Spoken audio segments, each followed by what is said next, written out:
Good morning, everyone, and welcome to this very important session on skills development and talent management in the petroleum, gas, and coal sector. Suffice to say, I think a number of the eminent speakers yesterday laid a very good strategic context for what is happening in the industry. The fall of the price of oil from $100, $110 down to $50. In our inaugural session, one speaker said it will go down even further before it stabilizes. Competition for resources among different countries in the world, and of course India, as we have seen, especially in the oil sector, heavily dependent upon imports. So India and Indian companies are competing for resources around the world, especially in the oil sector. In coal, we have national endowment which we need to capitalize on, as well as on talent. And to leverage all of this, the importance of developing talent, developing leadership and skills is even more important than before. And just as resources Indian companies have to compete for natural resources at a global level, so do Indian companies have to compete for talent at a global level, for the topmost talent, because Indian talent is at a premium around the world. So to deliberate some of these, we have a very eminent panel here with us. Professor Kageshwar Kumar, Mr. Mudip Chandra, Dr. Balbir Kaur, Mr. Brian Edward, Mr. Hari Narayan, Mr. Anil Raghav, and of course the Honorable Minister Shri Anand Kumarji.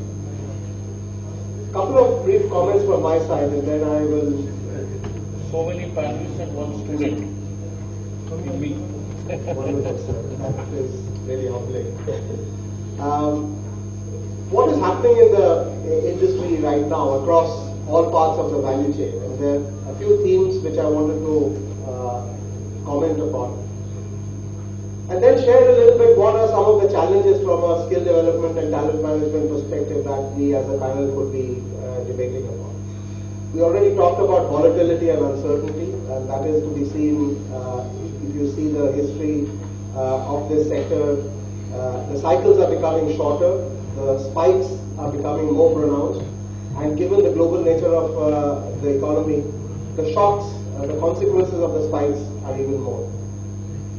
Pressure on resources, oil, coal and gas is to be found in difficult terrains, places around the world where there is geopolitical problems. So the era of easy oil and easy coal is gone. Technology is playing a huge role, and innovation cycles are becoming shorter. And companies around the world, especially in India, have to have a very clear roadmap around technology and innovation that they need to pursue. We in McKinsey have been studying this for a while, and one of the things, our conclusion is that there is a direct correlation between the way companies manage their human capital and talent and the total shareholder return. This is over a 5 to 7 year period. We've done a study across about 2,200 companies around the world. It was found that the companies which are at the topmost quartile of talent management practices had a total shareholder return of 22%. And the bottommost quartile, the companies which were not paying sufficient attention to talent management, had a shareholder return of 0 to 1%. So there's a very, very direct correlation, irrespective of what kind of resources, what kind of strategy they follow, etc. So this is an important lever as this sector faces increasing globalization, innovation, and volatility. And a few questions for us to consider. Are we developing the right kind of talent, the right kind of leaders who can operate in an uncertain world and in new areas? Can we produce innovators, not just managers? Innovators who can work across multiple areas, who can take on the technology challenge, the technology agenda. Can we create, for example, a dedicated cadre of technology personnel who are also rotating through the business in order to develop a well-rounded approach? And finally, as the new generation of the workforce, or what we call Generation Y, comes into the workforce, do we have the right processes, the right policies, and the right mechanisms to make them productive and make them an effective part of the industry?